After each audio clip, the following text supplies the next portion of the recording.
YouTube, I'm Science Logic back with another video. Today I'm going to talk about John Adams. John Adams was the second president of the United States. John Adams was an American statesman, attorney, diplomat, writer, and founding father.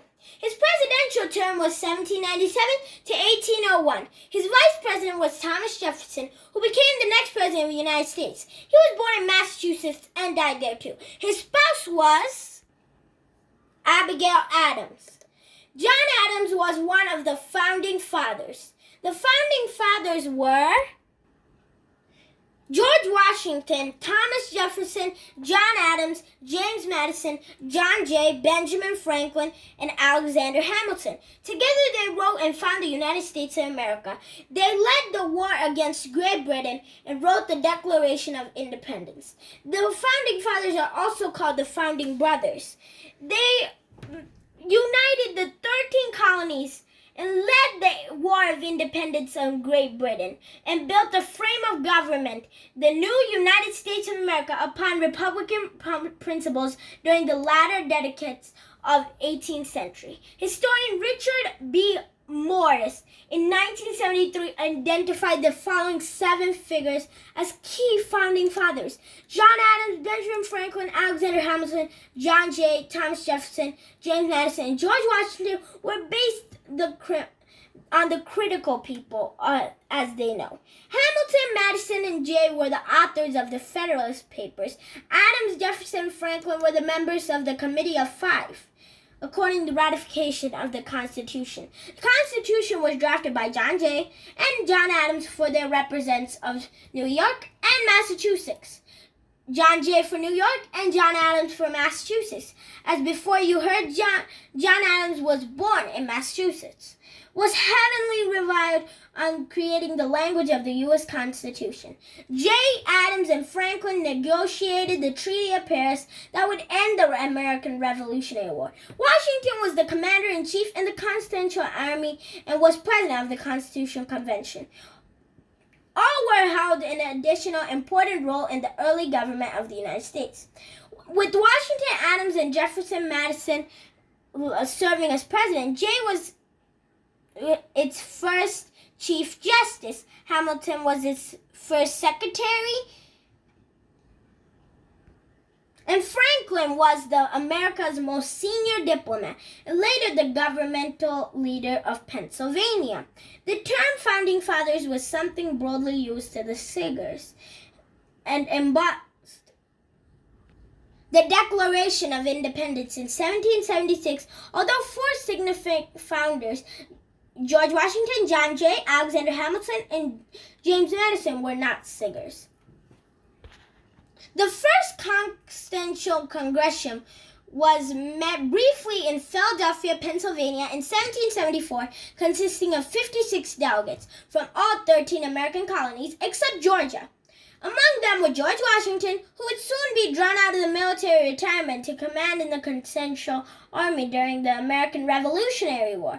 Also in attendance was Patrick Henry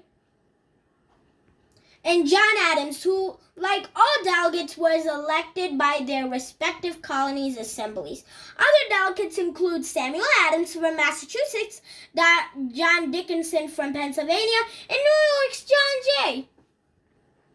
This Congress, in addition to the formulating appeals of the British Crown, established the Continental Association to administer boycott actions against Britain.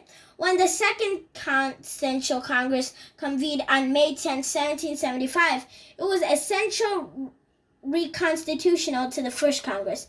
Many of the same 56 delegates who attended the first meeting participated in the second.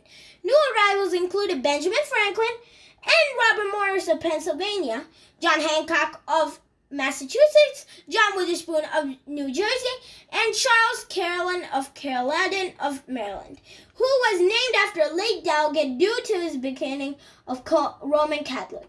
Hancock was elected Congress president 2 weeks into the session, and Peter Randolph was recalled to Virginia to preside the House of Burgesses. Thomas Jefferson replaced Randolph in the Virginia Continental The Second Congress adapted to the Declaration of Independence. Witherspoon was the only active clergyman to sign the Declaration. He was also signed to the Articles of Confederation and attended the New Jersey 1787 convention that ratified the federal constitution.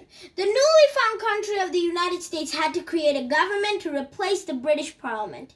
The U.S. adopted the Articles of Confederation, a declaration that was established to a national government in one House legislature. It was ratification by all 13 colonies, gave the Second Congress a new name, the Congress of Confederation, which met in 1781 to 1789.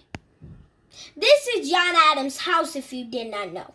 The Constitutional Convention took place during the summer of 1787 in Philadelphia. Although the government, rather than amending the existing one, the delegates elected George Washington to preside over the convention. The result of the convention was the United States Constitution and replacement of the Constitutional Convention with the United States Congress.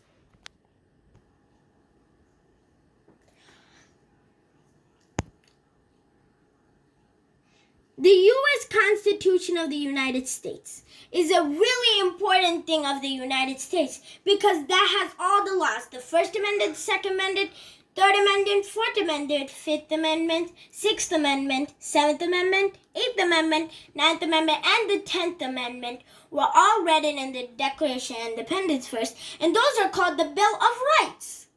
John Adams and Thomas Jefferson died on the same day, if you didn't know. It was July 4th, 1826. July 4th is when the Declaration of Independence was born. John Adams is known for his extreme political independence. Thank you guys for watching. Hit that subscribe button. Also, turn on the notifications for more Science Logic.